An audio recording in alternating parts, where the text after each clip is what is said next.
সংসার পরিবার সব নিয়েরই স্বপ্ন। So hello everyone, good morning, আসসালামু আলাইকুম।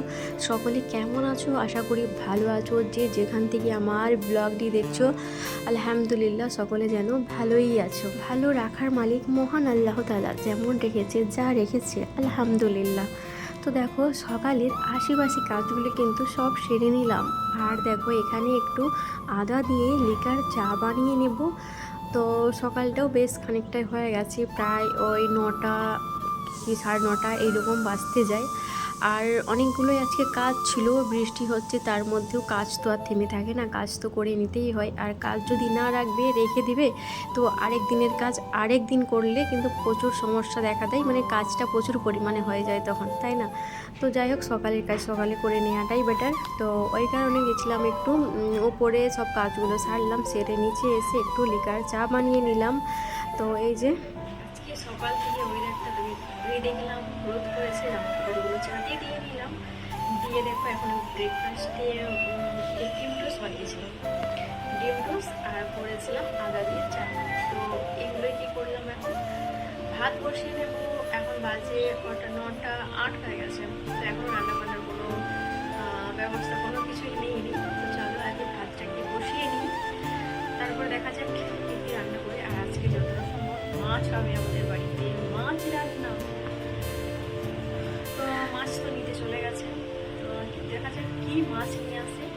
এখন ভাতটাকে বসিয়ে নিই, ভাতটা এদিকে হতে থাকবে, তারপরে মাছে কী হয় না হয় কী মিশে দিয়ে, মানে একটা দিতে হবে মাছে, টমেটোটা দেওয়া হবে, মাছ আলু টমেটোর দিয়ে একটা ঝোল রান্না করবো। তারপর দেখা যাক, শাকসবজি তো আছেই। তো এই যে বাসনও ছিল অনেকগুলো, বাসনগুলোকে সব মেজে নিলাম। এইগুলোকে এখনও কিন্তু বাসন রাখার র্যাকে মানে ওঠানো হয়নি, এই কারণে এই যে ভাত বসাবো, কেননা অনেকটাই দেরি হয়ে গেছে। আর ছেলেরা তো যাবে স্কুল, তো স্কুল যাওয়ার জন্য ওরা তো গরম ভাত একটু খেয়ে যাবে। আর দেখি টিফিনে কি বানিয়ে দিই। তো বড় ছেলে বললো যে আম্মা, যে আমাকে একটু আজকে রুটি আলু ভাজা বানিয়ে দিবে, রুটি কিংবা পরোটা। তো যাই হোক, তো বললাম যে হ্যাঁ বানিয়ে দেবো, কেননা আসবে এই যে 10টায় ধরো স্কুলে যাবে, আসবে 3:30 4টা বেজে যায় আসতে। তো কোনো কিছু তো রান্না করে দিতেই হয়। তো ছেলের জন্য বানাবো পরোটা আর বানাবো একটু আলু ভাজা। তো আলু ভাজা পরোটা বড় ছেলেকে দিয়ে দেবো, টিফিনে নিয়ে চলে যাবে স্কুল। আর এইদিকে দেখো ভাতটা বসাবার জন্য ভাত নিয়ে নিলাম। চলো চালটাকে ভালো করে ধুয়ে নিই। তো 2-3বার জল পাল্টেই কিন্তু ধুয়ে নিয়েছি চালটাকে। তো আর এইখানে দেখো ভাত বসাবো, তো চলো ভাত বসাবার জন্য এখানে তো রেডি করেই নিয়েছি চালটাকে, চলো ভাতটাকে আগে বসিয়ে নিই। আর এই যে বললাম তোমার দাদাভাই চলে গেছে মাছের বাজারে, তো জানি না কি মাছ নিয়ে আসে, কেননা কোনো কিছু বলা হয়নি যে কোন মাছটা নিয়ে আসবে। আর আমিও ঠিকঠাক সব মাছের নাম জানি না, তো যেটা ওর ভালো লাগে সেটাই নিয়ে চলে আসে। তো দেখা যাক আজকে কী মাছ নিয়ে আসে। আর একদিকে তো ভাত বসিয়ে দিলাম, আর অন্য সাইডে দেখো কড়াই আছে, অনেকটা তেল আছে কড়াইয়ের মধ্যে, তেলটা এখনও ঢালা হয়নি। মানে একটা যে মগের মতো কিনেছিলাম অনলাইন থেকে, ওটার মধ্যে তেলটাকে রাখবো। আর আমার মশলাগুলোনের অবস্থা দেখো কি হয়েছে, বৃষ্টিতে মানে কোনো কিছুই ছাড়ছে না। আর যেন এতগুলো মশলা ছিল দেখো, হলুদের গুঁড়োটা খারাপ হয়নি, যদিও নষ্ট হয়নি।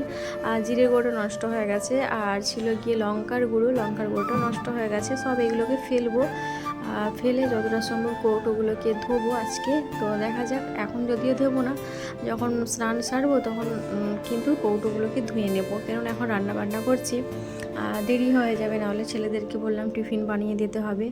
তো যাই হোক চলো, এইদিকে একটু আলু ভাজা বানাবার জন্য আলুগুলোকে বেশ ভালো করে বানিয়ে নিলাম টিফিনের জন্য। তো আলুগুলোকে ধুয়ে ওইদিকে জলটা ঝরতে দিলাম। আর এইদিকে দেখো একটু তেল রাখা আছে, আর ওর যে তেলটা আছে ওটা বেশ খানিকটা ওটা ঢেলে দেবো, আর ওটার মধ্যেই কিন্তু আলু ভাজা বসাবো। তো ওই কারণেই ও তেলটাকে একটু কমিয়ে নিলাম আর কি, অনেকটাই তেল ছিল তো।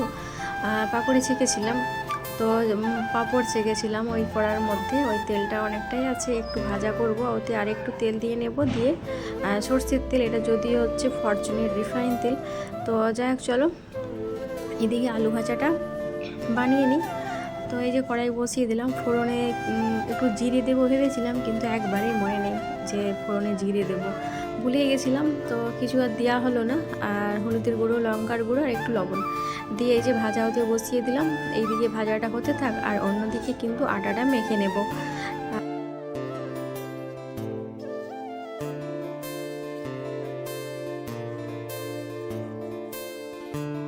টিফিনে নিয়ে যাবে আলু ভাজা আর পরোটা, তো ওই কারণে এখন আলু ভাজাটা বসিয়ে নিলাম, তারপরে একটু পরোটা বানাবো। এখন বাজে 9টা, সাড়ে 9টা। চলো আলু ভাজাটাকে বানিয়ে নিই, তারপরে সব কাজ তো আছে। তো এইদিকে দেখো ভাতটা যে বসিয়েছিলাম, ভাতটা দেখো এখানে ফুটছে, তো ঢাকাটা একটু খুলে দিলাম, কেননা ভাতের জলটা আবার ওভেনের উপরে পড়বে। তো দেখো ঢাকাটা একটু খুলে দিলাম, আর এখানে দেখো আলু ভাজা রেডি পুরো আমার হয়ে গেছে আলু ভাজাটা। আর ওইদিকে কিন্তু পরোটাটাও মানে বানিয়ে নিয়েছি, কেন আলু ভাজাটা যখন হয়ে গেছিলো ওটাকে নামিয়ে রেখে দিয়ে তারপরে পরোটাটা বেশি করিনি, তো করেছিলাম ওই 4টে পরোটা। ছেলে তো একাই খাবে, 4টে পরোটা করেছিলাম ওর জন্যে, ও নিয়ে চলে গেল স্কুলে। আর এখন দেখো যে করেছিলাম আলু ভেজেছিলাম, আলুটাকে কি করলাম ভালো জায়গায় একটা উঠিয়ে রাখলাম, সেই কোয়াটাকে ভালো করে ধুয়ে নিলাম। ধুয়ে এখন দেখো এই যে গাঁটি কচু নিয়ে এসেছিলো, গতকালকে নিয়ে এসেছিলো, রেখে দিয়েছিলাম যে কী দিয়ে রান্না করব, তো কোনো কিছু মাছ, বড় মাছ পেলে মাছ দিয়ে রান্না করে নিতাম, কিন্তু নিয়ে এসেছে পমপ্লেট মাছ। কি করাই যায়, পমপ্লেট মাছের সাথে তো আর গাঁটি কচুটা যায় না। বড় যদি পিস মাছ হতো গাঁটি কচু আলু দিয়ে একটা ঝোল বানিয়ে নিতাম। তো এই যে গাঁটি কচুটাকে ভালো করে চিনে দিলাম, আর এখানে গাঁটি কচুতে ফোড়নে দিয়েছিলাম কালো জিরে, আদা রসুন পেঁয়াজ কোনো কিচ্ছু দিইনি, একবারে সিম্পলভাবে রান্না করেছি। গাঁটি কচুটা খেতে অসাধারণ হয়েছিল। তো এই যে দেখো কালো জিরে ফোড়নে দিয়েছিলাম, দিয়ে ভালো করে নাড়াচাড়া করলাম, করে হলুদের গুঁড়ো, লঙ্কার গুঁড়ো, জিরের গুঁড়ো, আর দিয়েছিলাম একটু ধনে গুঁড়ো, আর দেবো কাঁচা লঙ্কা।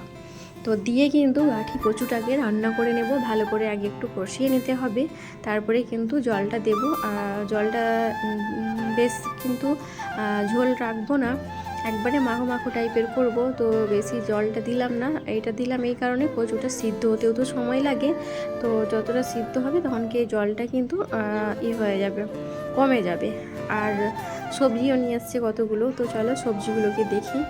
তো এই যে হচ্ছে গিয়ে কুলেখাড়া শাক নিয়ে এসেছে, কুলেখাড়া শাকের মাখা খাবে বললো, যে সিদ্ধ করে মাখা বানাবে। আর এই যে কুঁদরি নিয়ে এসেছে, কুঁদরিটা যদি আজকে আর করবো না, কারণ আজকে অনেক কিছুই রান্না হবে। বাঁধাকপি নিয়ে এসেছে, বাঁধাকপিটা আবার ঘন্ট বানাতে বললো, যে মাছের মাথা দিয়ে বাঁধাকপিটার ঘন্ট করবে, ওই কারণে আজকে আর বাঁধাকপিটা মানে কুঁদরিটা রান্না করলাম না। আর হচ্ছে কি আবার পমপ্লেট মাছ নিয়ে এসেছে, এটাকে এখনও মানে পরিষ্কার করতে হবে। অন্যান্য দিন দেখে পমপ্লেট মাছ নিয়ে এলে মানে পরিষ্কার করেই নিয়ে আসে, বাড়িতে অতটা পরিষ্কার করতে লাগে না। আর আজকে আবার কোনো কিছু পরিষ্কার করে নিয়ে আসিনি, মানে এত কিছু রান্না করার ঝামেলা আছে। তো যাই হোক চলো এইদিকে পমপ্লেট মাছগুলোকে পরিষ্কার করে নিই। আর এইদিকে তো গাঁটি কচুটা দেখো হচ্ছে, আর গাঁটি কচুটা বেশ ভালোই মাখো মাখো টাইপের করে নিয়েছি, বেশি তো ঝোল বানাবো না বললাম। এই যে দেখো কালো জিরে ফোড়ন দিয়ে এত সুন্দর টেস্ট হয়েছিল না, বাঁধাকপি বলছি, মানে গাঁটি কচুটা খুব সুন্দর কিন্তু রান্না হয়েছিল, সিম্পলভাবে একবার রান্না করেছিলাম। আর তাতে দিয়েছিলাম গন্ধরাজ, লেবু, কাঁচা লঙ্কাও, মানে দুর্দান্ত রান্নাটা হয়েছিল।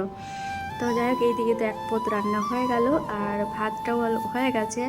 তো এই যে পমফ্রেট মাছটা নিয়ে এসেছে, ওই পমফ্রেট মাছটাকে এখন পরিষ্কার করতে হবে। আর মুদিখানারও কয়েকটা সামান ছিল না, তো তেল একবারে বাড়ন্ত হয়ে গেছিলো, সর্ষের তেল। এই যে সর্ষের তেল 2 লিটারের এই যে জারটা নিয়ে এসেছে। তো চলো এখন মানে ব্যবহার করার জন্যে কিছুটা কৌটোয় ঢেলে রাখবো, আর বাকিটা কিন্তু ওই বড়ো সাইজের কৌটোতেই থাকবে। কারণ আমি যখন ব্যবহার করি, আমি তো এই সাইডটাতেই মানে এই কৌটোতেই ব্যবহার করি। তো আবার শাকগুলো আছে, শাকগুলোকে এখনও পরিষ্কার করবো। যে কুলেখাড়া শাক নিয়ে এসেছিলো, বললো যে মাখা খাবো, তো কুলেখাড়া শাকটাকে ভালো করে বাছলাম, বেছে দেখো ধুয়ে নিয়েছি, ধুয়ে একটু লবণ দিয়ে ভালো করে সিদ্ধ করে নেব মাখা করার জন্যে। আর এইদিকে দেখো পমফ্রেট মাছটাও কিন্তু পরিষ্কার করে নিয়েছি, ধুয়ে নিয়েছি রান্না করার জন্য। লবণ হলুদ দিয়ে ভালো করে মাখিয়ে রেখেছিলাম। তেলটা বেশ ভালোই গরম হয়েছিল, কিন্তু দেখো তার মধ্যেও কড়ার মধ্যে লেগে যাচ্ছে পমফ্রেট মাছ। আর মাছের সাইজগুলো একবারে ছোট সাইজ ছিল, বেশি বড় ছিল না পমফ্রেট মাছগুলো। অন্যান্য দিন যেমন এই বড় সাইজের নিয়ে আসে, একটা পমফ্রেট মাছ দিয়ে যেন ভাত খাওয়া হয়ে যায়। আর এই যে পমফ্রেট মাছগুলো দেখো ছোট ছোট সাইজের, বেশি বড় নেই, আর অতটা মানে ভালো ছিল না মাছগুলো, একবারে পাতলা পাতলা সাইজের। আর এখন কিন্তু সন্ধ্যে 7টা কি 7:30, ছেলেদের ফরমাইশ আম্মাজি লুচি বানিয়ে দাও। লুচি আর কোনো কিছু একটা রান্না করো। তো দেখা যাক কী কী করি। তো এখানে তো লুচি তো বানাবোই। তো লুচি তো যদিও তোমার দাদাভাই খেতে একবারেই ওর পছন্দ না, কেননা পরোটা যদি তেল না দিয়ে শুকনো তুমি সেঁকে দাও সেটা খেয়ে নেবে, তেলের জিনিস একবারেই খেতে চায় না। তবু পরোটাও বানিয়েছি কয়েকটা, আর শুকনোও সেঁকেছি, তেল দেওয়া নেই। তো যাই হোক, আর ছেলের জন্য লুচি বানাবো। তো চলো আগে পরোটাগুলো সব সেঁকে নিই, তারপরেই কিন্তু লুচিটা বেলবো। লুচি এখনও বেলা হয়নি, কেন বেলে রাখলে দেখবে জড়িয়ে যায়, আর একটু নরম হয়ে গেছে। সব থেকে বড় ব্যাপার হয়ে গেছে, একটু নরম হয়ে গেছে আটা মাখাটা আর কি। মানে রুটির জন্য পারফেক্ট হয়ে গেছে, লুচির জন্য একটু মানে ইয়ে হয়ে গেছে। তো কী আর করাই যায়। তো এই যে চলো রুটিগুলোকে আগে সেঁকে নিই, তারপরে যখন রুটি হয়ে যাবে তেলটা গরম হতে দেব, তারপরেই কিন্তু লুচিগুলোকে বেলে নেব। কেননা বেশিক্ষণ আবার রাখা যাবে না, লুচিগুলো তাহলে জড়িয়ে যাবে একে অপরের, মানে জড়িয়ে যাবে, লেগে যাবে গায়ে। তো যাই হোক, আর লুচির সাথে তো কোনো কিছু খেতে হবে পরোটার সাথে, তো তেমন কোনো কিছু তো হয়নি বাড়িতে, আর ঘুগনিও রান্না করা হয়নি, মটর ভিজানো হয়নি। তো তোমার দাদাভাইকে ফোন করলাম, কোনো কিছু নিয়ে আসতে বললাম, বললো হয় মিষ্টি নিয়ে যাব, আর না হলে চানা মশলা নাহলে পনির মশলা কোনো কিছু একটা নিয়ে নেব। তো জানি না কী নিয়ে আসি, তো আমি আমার কাজটা সেরে রাখি, যখন নিয়ে আসবে তখন খাওয়া হবে। ছেলেদেরকে চা বানিয়ে দিয়ে দেবো, চায়ের সাথে রুটি এখন খেয়ে নেবে। তো রাত্রে কি দিয়ে খায় আর কি নিয়ে আসে, তো দেখা যাক। চলো আগে রুটিগুলোকে সেঁকে নিই। তো এই যে রুটি আমার সেঁকা পুরো কমপ্লিট, আর লুচি ছাকার জন্য দেখো কড়াইটা বসিয়ে দিলাম, তার মধ্যে বেশ খানিকটা তেল দিয়ে নিলাম লুচি বানাবার জন্য। তো তেলটাও এই যে গরম হয়ে আসছে, তো ভালো মতো গরম হয়ে গেছে তেলটা। তার মধ্যে এই যে লুচিগুলোকে দিয়ে নিলাম, লুচিগুলো খুব সুন্দরভাবে দেখো ফুলে উঠেছে। তো চলো একে একে কিন্তু লুচিগুলোকে বানিয়ে নিই। লুচিগুলো যদিও দেরি করে বানিয়েছিলাম আমি, কেননা খাবে যখন, আর লুচি রেখে দিলে সেই লুচিটা খেতে না ভালো লাগে না, আর গরম গরম লুচি খেতে বেশ ভালো লাগে, রেখে দিলে কেমন তেল টাইপের মনে হয়, খেতে আর চাহিদা থাকে না এতটাও। তো এই যে লুচিগুলোকে সব কিন্তু ছেঁকে নিলাম, দিয়ে দেখো এই কড়ার মধ্যে এক কড়া ভর্তি হয়ে গেছে, বেশি কিন্তু ছিল না, কয়েকটা ছিল।